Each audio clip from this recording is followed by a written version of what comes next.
Les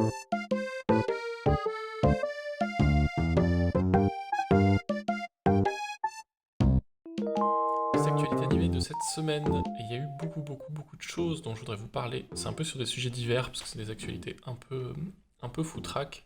La grosse méga actualité, c'est vraiment le Festival de Cannes, qui, comme chaque année, le Festival de Cannes, ces polémiques, ces films récompensés que personne n'aime, ces questionnements sur l'écologie et l'entre-soi du cinéma français, et ben cette année n'a pas manqué, on est en plein dedans. Mais je vais vous parler de ça et je vais vous parler de aussi quelques petites sorties et événements sympas qui se préparent dans les prochaines semaines. Et voilà. Mais cette semaine, le thème, c'est les festivals. Festival. Qu'est-ce qu'on entend au loin? Ce sont les trompettes de la Croisette, ce sont les paparazzis, ce sont les personnalités problématiques qui viennent faire des festivals.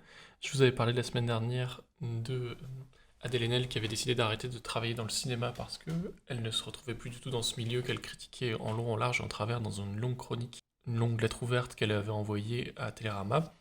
Eh bien, entre-temps, il y a eu la fin du festival et toutes les récompenses, et donc je vais vous en parler un petit peu. Les sélections, alors moi c'est que des films que j'ai pas vus, donc je vais les citer à l'oral pour voir si ça fait réagir quelqu'un. Mais la Palme d'Or a été donnée à Anatomie d'une chute, réalisé par Justine Triet, le Grand Prix à Zone of the Interest, le prix de la mise en scène à La Passion de Dodin Bouffant, le prix du jury à Kyolo Ledet, Les Feuilles Mortes, réalisé par Aki Kaurismäki, prix du scénario à Sakamoto Kuji pour Kaibutsu Monster, réalisé par Koreeda, prix d'interprétation féminine à Merv Titsar et prix d'interprétation masculine à Koji Esho. Bon, tout ça, c'est des gens du cinéma généraliste, donc finalement, qu'est-ce qu'on en a affiché? Rien du tout. Ce qui nous intéresse, nous, c'est le cinéma d'animation. Et le cinéma d'animation, il s'en est pas trop mal cette sortie cette année. Je vous avais dit qu'aucun long métrage n'était passé dans la sélection, ni Nouveau Regard, ni la sélection de la Palme, qui sont les deux catégories les plus prisées pour le long métrage. Mais en court métrage, il y avait eu 4 projets d'animation qui avaient été sélectionnés, et figurez-vous que la Palme d'Or du court métrage a été donnée au projet 27 de Flora Anna Bouda, un moyen métrage de 11 minutes franco-hongrois, qui parle du parcours d'une femme dans un parcours un peu destroy. Le film n'est pas encore se balade encore en festival, donc j'ai pas eu l'occasion de le voir, mais il a été très salué par la critique. Je vous mets quelques images juste ici, le temps d'en parler un peu.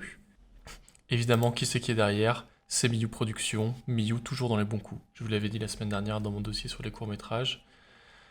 Ils sont quand même, ils sont quand même forts, les gens de Miyu. Ils sont bien dans les créneaux festival comme ça. Alors il paraît que c'est un film bien destroy. C'est une vidéo qui est disponible sur YouTube, du coup je sais qu'elle n'est pas censée contenir des trucs vénères. Mais bon, vous savez que c'est du cinéma qui est récompensé à Cannes, donc c'est cinéma avec sexe et violence. Ça avait un peu une vibe Gaspard Noé d'après ce que j'ai entendu, mais je ne sais pas à quel point. Sachant que je déteste le cinéma de Gaspard Noé, donc j'avoue que mon intérêt pour ce film est assez limité. Mais voilà, grosse sortie. 27 du coup, j'imagine en référence au Club des 27. La grosse actu dont je voulais vous parler, c'est le clash. Vous êtes venu pour le drama, il est là. Je vous avais dit que la Palme d'Or vient d'être rendue à Justine Triet, du coup une réalisatrice française qui a reçu la Palme d'Or le 27 mai dernier à Cannes, c'est-à-dire il y a à peine quelques jours. Mais dans son discours de remerciement, elle a fait un truc qui a pas trop plu, c'est qu'elle a critiqué le système français du cinéma en disant que malheureusement, actuellement, le cinéma français et notamment le CNC, qui sont représentants publics et institutionnels, favorisaient beaucoup les films dans leur démarche de rendement, de vendre des places et de faire fonctionner une industrie, puisque l'industrie du cinéma est une industrie très florissante et que elle, de son point de vue de réalisatrice, se trouvait très embêtée en voyant qu'il y avait une grosse partie de la culture qui était effacée parce que on favorisait avant tout la rentabilité. Ce discours et cette prise de parole du coup à l'international dans un festival français n'a évidemment pas plu à tout le monde et très rapidement la ministre de la Culture s'est repris de ses paroles et a qualifié cela de un discours injuste et ingrat en fait. Et ça a relancé beaucoup de débats sur le rapport entre les institutions françaises du CNC mais aussi des aides régionales pour le cinéma, en posant à la fois nous dans la question de notre milieu de est-ce que le CNC favorise certains types de projets et le fait qu'il n'y ait que des archi-professionnels hyper spécialisés, déjà intégrés dans des boîtes de production professionnelles qui puissent accéder à de l'argent, ce n'est pas déjà compliqué pour la représentativité du milieu, mais aussi ça relance des débats plus généraux, puisque forcément, discours de clôture de Cannes sur La Palme, ça a relancé beaucoup de discussions du grand public sur ah là là, les artistes qui prennent la thune de l'État et de nos impôts. C'est pas de vos impôts, c'est de la redevance télé, des diffusions en salle. Mais bon, dans l'esprit public, c'est des financements publics qui vont financer des projets considérés comme pas beaucoup de priorité. Donc voilà, ça a relancé plein de questions.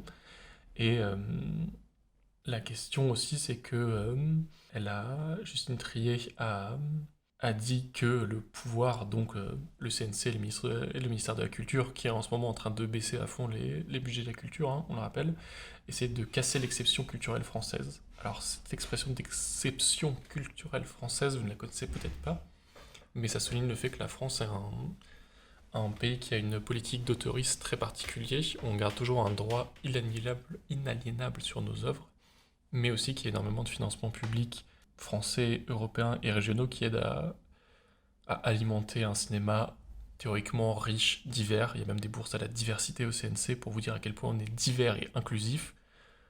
Bon, dans la réalité, on, on sait bien que ce n'est pas tout à fait la réalité des choses, hein.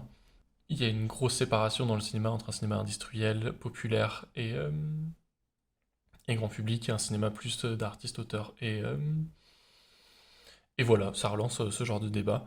C'est un débat pour un autre moment, mais en tout cas, sachez que, comme d'habitude, Cannes devient le lieu de ce genre de discussion. Autre discussion intéressante, je vous ai mis des petits tweets du CNC un petit peu spicy. Le CNC a organisé plusieurs tables rondes de discussion entre professionnels pendant le festival de Cannes. Et comme d'habitude, le leitmotiv du cinéma à Cannes, enfin du cinéma d'animation à Cannes, c'est de dire Eh, nous aussi on fait du cinéma, et nous aussi on aimerait être respecté. Et le CNC et Cannes qui regarde ça d'un œil lointain et distant du haut de son piédestal et qui fait Oui, oui, amusez-vous bien le cinéma d'animation. Donc, quelques citations. L'animation, c'est du cinéma dans toutes ses composantes artistiques et industrielles. C'est même l'une des toutes premières expressions du cinéma. Nos professionnels sont reconnus et recrutés dans le monde entier pour travailler à toutes sortes de productions. Nous avons cette chance en France d'avoir un écosystème qui permet à notre création en animation d'être extrêmement diversifiée. Et voilà, le CNC a un peu caressé le cinéma d'animation dans le sens du poil, ce qui n'était pas vraiment la réalité de Cannes, parce que comme je vous l'ai dit, Cannes depuis très longtemps est hyper réfractaire au cinéma d'animation. La grosse blague de... La grosse blague de cette édition, où est-ce que je l'ai mis? Ah, la grosse blague de cette édition, c'est que il y avait plusieurs films longs métrages d'animation qui essaient de se faire leur place au festival, mais qui, comme d'habitude, ont été mis de côté, notamment Linda veut du poulet, qui est un peu pressenti pour un prix à Annecy, et le très ambitieux et qui essaie de faire un maximum de com en ce moment, Mars Express de Jérémy Perrin, qui voulait une sortie en grande pompe en faisant une projection, une ouverture à Cannes, et qui s'est fini projeté en plein air sur une plage. Alors, ça n'a pas tout à fait transparu dans la communication des studios, mais il y a quand même un truc un peu condescendant de prendre un film qui a mis des années et des années à être monté et le foutre sur une plage où l'image va être abîmée enfin, où l'image va être forcément modifiée par le soleil, puis le bruit des vagues, puis le bruit des mouettes. Est-ce que vraiment dans votre thriller de science-fiction, vous voulez avoir des mouettes et des gens qui crient au loin, quoi? Est-ce que c'est ça l'expérience cinéma? Bon, en tout cas, si vous voulez savoir la place du cinéma d'animation à Cannes, pour l'instant, c'est sur la plage. Ce n'est pas dans les salles. Dernière petite nouvelle aussi, quelque chose qu'a mis en avant justement la ministre de la Culture dans sa prise de bec récente avec la réalisatrice Palmé, c'était l'investissement assez massif en ce moment du ministère de la Culture pour relancer des pôles de cinéma, dont pas mal d'entreprises d'animation. Alors, je les ai ici, Timto, Folescope, Personne n'est parfait, Cybergroup Studio, Xilam, Micros, Miam Animation, Superprod, Fortiche Prod, Solid Anime et TAT, qui sont tous des studios ou des studios d'effets spéciaux, mais beaucoup À noter quand même que ce n'est pas les studios les plus arty du monde, hein. Foliascope fait des collaborations internationales, Timto est sur de la grosse série, Xilam c'est Oggy et les cafards, Superprod et Fortigeprod c'est des gros studios de 3D qui, notamment Fortige qui est derrière la série, Arcane, donc on est plus dans de l'encouragement industriel que de l'encouragement artistique, hein. Ce n'est pas des, ce n'est pas des trucs. Ah, Tat, c'est les As de la jungle. Ok. Donc, alors on sait que l'animation 3D emploie beaucoup de monde et que c'est très industriel, mais on peut quand même voir dans cette sélection que ce qui intéresse le gouvernement, c'est d'encourager des projets 3D ou de VFX pour des grosses prods, et aussi un encouragement pour les formations dédiées au cinéma d'animation. Alors là, je note rapidement euh, Georges Méliès et casse les nouvelles écoles de l'image, le Kna Management qui est une école de jeux vidéo, et Rubica qui est une école de 3D il me semble, les autres je ne les connais pas. En tout cas, c'était un peu l'annonce de Cannes, on remet plein d'argent dans la culture, ça va relancer l'économie. Ne soyez pas ingrats, les artistes, et surtout n'osez pas critiquer la main qui vous nourrit, qui était un peu le message en soum soum qu'essayait de faire passer la ministre. C'est tout pour Cannes. Bon, comme d'habitude, Cannes, ils ne s'intéressent pas à l'animation, donc je ne m'intéresse pas trop à eux. Voilà tout. Ensuite, Stuttgart. J'avais oublié d'en parler, du coup ça date un petit peu, mais j'en reparle ici rapidement pour parler de leur sélection, parce que j'avais oublié de le faire. Stuttgart, très gros festival d'animation, dédié à la fois au court, au moyen et au long métrage, avait remis ses prix, du coup je voulais quand même les noter. Le grand prix a été donné à Nayola, dont j'avais parlé ici, un film franco-belge, portugais et Pays-Bas, mais principalement portugais, puisque c'est un projet d'initiative portugaise qui parlait de portrait d'une famille de femmes à travers la guerre civile en Angola. Elegy of the Elephant, qui a eu le prix de l'animation jeunesse, qui était un film chinois de 3D. Et pour finir, le grand prix court métrage a été donné à Dog Apartment, un film de stop motion estonien. Donc voilà, Stuttgart, toujours un grand rendez-vous de l'animation. Autre grand rendez-vous de l'animation dont je voulais vous parler, c'est l'AnimaFest Zagreb qui a lieu là la semaine prochaine, du 5 au 10 juin, qui se passe en Croatie, à Zagreb, qui est en Europe parmi les 7-8 gros festivals auxquels il faut un peu se tenir au courant des sorties et de l'actualité, car c'est un des grands... On peut aussi dire que, de par leur position et leur localisation, c'est un festival qui s'intéresse plus à des démarches d'auteurisme, et notamment qui donne beaucoup de visibilité aux productions d'Europe de l'Est, hein. J'avoue que leur sélection est beaucoup plus internationale que par exemple, Stuttgart est assez international, mais le festival de Rennes, par exemple, est très français, et le festival d'Annecy laisse quand même une grosse part belle aux productions françaises. Mais du coup, j'ai lu le joli communiqué de presse du festival de AnimaFest Zagreb, et ils parlaient en long et en large de leur sélection principale. Du coup, moi, c'est un festival où je ne suis pas allé. Chaque festival a un peu sa spécialité, et AnimaFest met très en avant leur sélection de short films, donc de films courts. Ils ont fait une sélection de 43 films cette année, plein de productions. Ils ont un petit peu un détail sur leur sélection, mais on peut quand même observer beaucoup de nationalités, beaucoup de techniques archi différentes, et eux notaient quand même un gros intérêt ces dernières années pour les films de genre, de thriller et de science-fiction, mais aussi beaucoup d'expérimentation avec les intelligences artificielles et des cours. Quelques-uns ont été sélectionnés. Pour le meilleur ou pour le pire, l'intelligence artificielle commence à être amenée en festival. On va voir en termes de sélection. Pour l'instant, je n'ai pas repéré de court-métrage qui était promu avec l'utilisation des IA. Mais voilà, leur sélection sera, je crois, disponible en ligne après. Mais voilà, si vous avez oublié, c'est l'heure de prendre votre avion et d'aller en Croatie pour faire ce beau festival qui a lieu du coup du 5 au 10 juin, juste avant Annecy. Vous pouvez vous faire les deux à la suite, c'est pas mal. Et dernier petit festival dont je voulais parler, qui est qui, euh, qui était le week-end dernier, que j'ai raté. J'aurais dû vous en parler, mais je n'ai pas pu. Mais je sais qu'il va être voué à se reproduire parce que c'est un collectif qui s'appelle le Stage Fest, qui est un collectif belge de base, mais qui a aussi des installations à Angoulême et Lyon, me semble-t-il, et qui du coup a organisé un festival en non-mixité dédié à l'image, à la bande dessinée, mais aussi à l'animation avec quelques courts-métrages qui étaient projetés, notamment des prises de parole sur la question des représentations. Alors donc un festival en non-mixité en France, ça ferait exploser, la moitié du paysage politique, mais ils ont réussi à le faire et je vous encourage à aller consulter leur compte qui fait beaucoup de publications intéressantes et qui relaie le travail de beaucoup d'artistes assez stylés et des personnes indépendantes notamment. Je crois qu'elle va diffuser bientôt une table ronde sur les représentations des personnes minorisées dans la bande dessinée, où il y avait Myriam Mal, pardon, qui m'intéressait pas mal. Donc voilà, le Stage Fest. On va finir ces actualités avec petite vidéo que je n'avais pas eu le temps de vous passer pour une sortie bientôt, mais bon, je passe quelques images comme ça ici. C'est le prochain film Tortue Ninja qui va sortir courant août aux États-Unis et donc j'imagine dans la continuité en Europe. C'est ce fameux style 3D à éléments 2D qu'on voit absolument partout en ce moment, donc ça me fascine bien.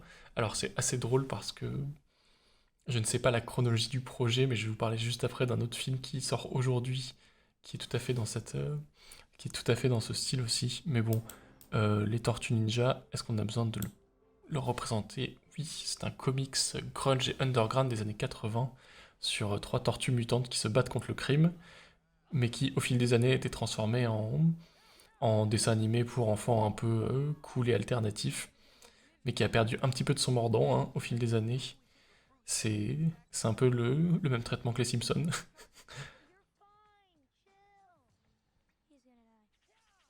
Donc voilà, c'est le retour des 4 tortues.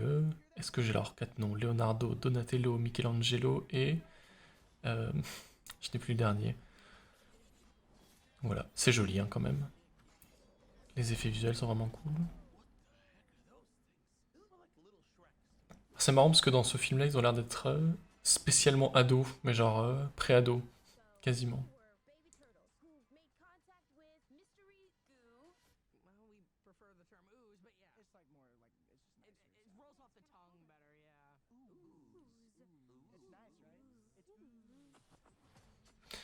Voilà, si ça vous dit quelque chose. Moi, j'avoue que il y a eu un peu trop... Raffaello, exactement, c'est ça le dernier. Ils s'appellent tous O, faut pas oublier le O à la fin. Nommé, vous le savez normalement, nommé à partir de 4 peintres de la Renaissance. La seule anecdote que je connais sur les Tortues Ninja, c'est ça. Bon aussi, tous les personnages de Tortues Ninja n'arrêtent pas de mourir et sont toujours réincarnés en cyborg. Ça, c'est la règle. Mais voilà, j'avoue que... Bon, c'est cool les Tortues Ninja, mais c'est plus trop mon truc. Et c'est Seth Rogen, un réalisateur et comique, qui est derrière le projet.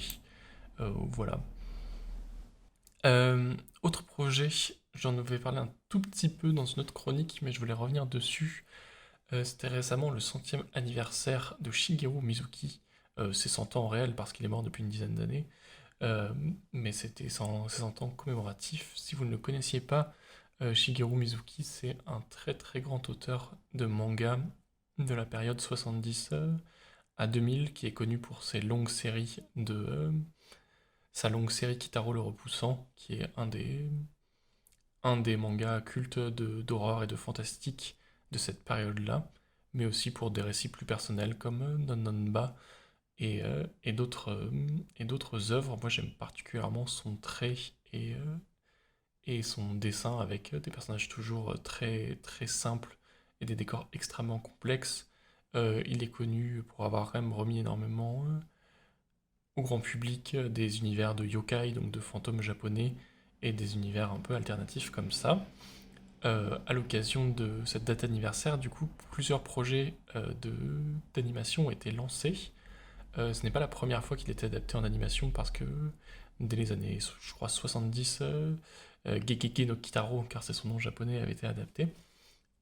Mais là, c'est des nouveaux projets. Je vous passe le premier, quelques images. Donc c'est la série la plus avancée, qui est une série de Netflix, qui va être diffusée courant 2023. C'est la seule information que j'ai réussi à trouver, qui s'intéresse du coup au personnage de Akuma-kun. Donc Akuma, ça veut dire démon en japonais.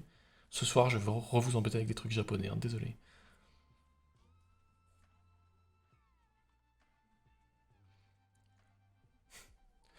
Et c'est rigolo parce que Netflix et l'horreur japonaise, c'est une longue histoire d'amour et de désamour parce que toutes les adaptations de Junji Ito Netflix sont horribles. Mais ce soir, je vais vous parler d'une autre adaptation Netflix d'animation d'horreur qui est cette fois-ci assez réussie. Du coup, c'est une série moderne, adaptée de son univers, mais pas une histoire, mais avec une histoire originale sur un garçon génial et fantastique qui se retrouve mêlé dans des histoires fantastiques dans son quotidien. Donc on retrouve un peu dans son trait dans cette série, mais avec une approche avec du trait beaucoup plus épais. Je ne sais pas, généralement Mizuki c'est de l'épouvante, mais c'est pas de l'horreur très vénère. Donc c'est intéressant. Avait été annoncé du coup pour ses 100 ans 4 projets, 2 d'animation avec du coup cette série Akuma-kun, mais aussi un film préquel sur la naissance et l'origine de Kitaro.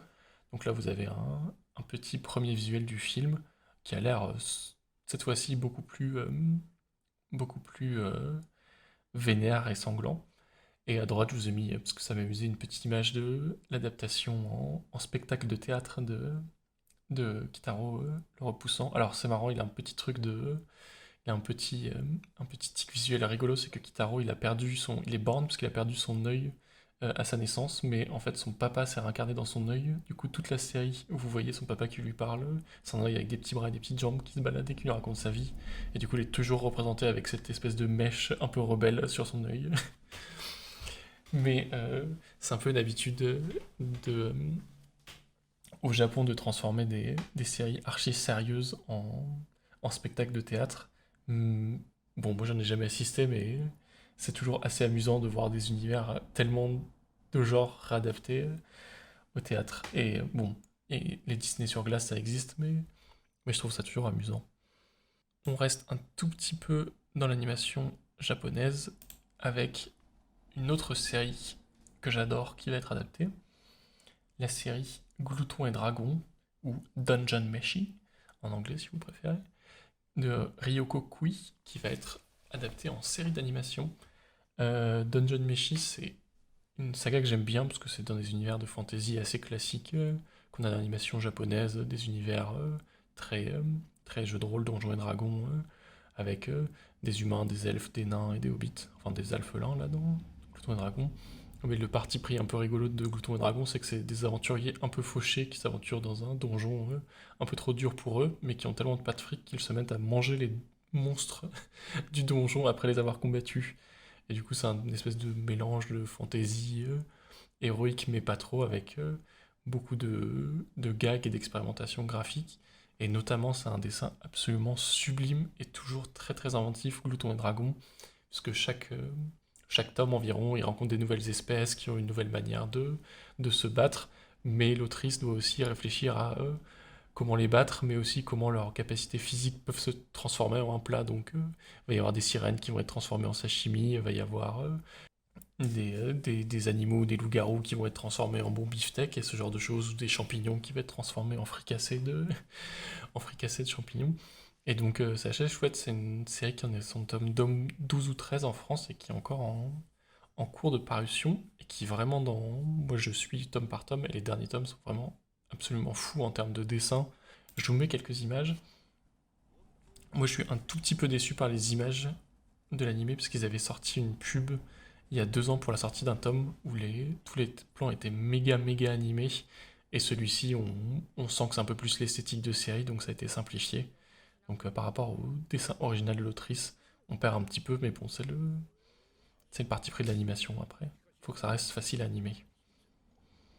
Donc voilà, il se retrouve dans un donjon et au début personne n'est trop chaud pour manger de la bouffe de monstres mais il rencontre ce nain qui est un excellent cuisinier et qui du coup transforme les mandragores et et autres animaux du donjon en bons petits plats. Et étonnamment, vous dites c'est vraiment un gimmick et en fait ça tient assez bien parce que les 7-8 premiers tomes sont beaucoup sur l'exploration du donjon et là c'est en train de raccrocher sur un univers de fantasy un peu plus classique avec des combats et du grand méchant et ça arrive à faire ça hyper hyper bien. Moi j'avoue que j'ai une petite affection pour les histoires comme ça on appelle ça la low fantasy parce que c'est de la fantasy basse où C'est des univers... Donc ça, c'est l'elfe qui est évidemment extrêmement dégoûté au début de manger tous les trucs.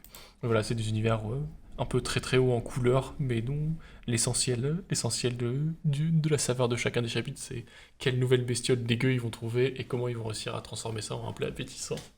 Et voilà, et pour finir, les sorties de la semaine, je vous ai dit que ce mois de mai était particulièrement calme en termes de sorties cinéma. Eh bien, en ce dernier jour de mai, 31 mai, nous avons une grosse sortie. Spider-Man Across the Spider-Verse, la suite de Into the Spider-Verse.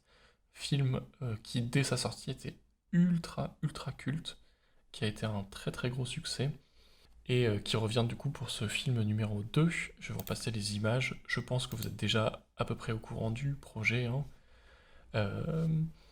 Les Spider-Man de plein d'univers différents se rencontrent et vivent des aventures ensemble. Le premier était un peu sur un nouveau Spider-Man, du coup Miles Morales, qui se découvrait des pouvoirs et apprenait à rencontrer les autres Spider-Man après la perte du Spider-Man de son univers. Du coup, il y avait un peu un parcours initiatique d'apprendre à devenir un héros. Et là, le second a l'air de s'attarder un peu plus à la rencontre de tous les Spider-Man de tous les univers en étant encore plus ambitieux dans son mélange d'univers. Ça avait été notamment extrêmement salué par la meilleure place qu'il donnait à la dramaturgie dans l'univers de Spider-Man, mais aussi à des énormes expérimentations graphiques, car chacun des Spider-Man, et ils étaient nombreux, étaient animés dans des techniques légèrement différentes, et avec des mélanges de FX 2D, d'animation 3D très qui s'affranchissaient un petit peu des limites habituelles de la 3D, de devoir rester au modèle, et qui faisaient beaucoup de déformations, et ce genre d'effet-là que vous avez avec euh, des trames ou des FX qui sont incorporés de manière très assumée sur le visuel final.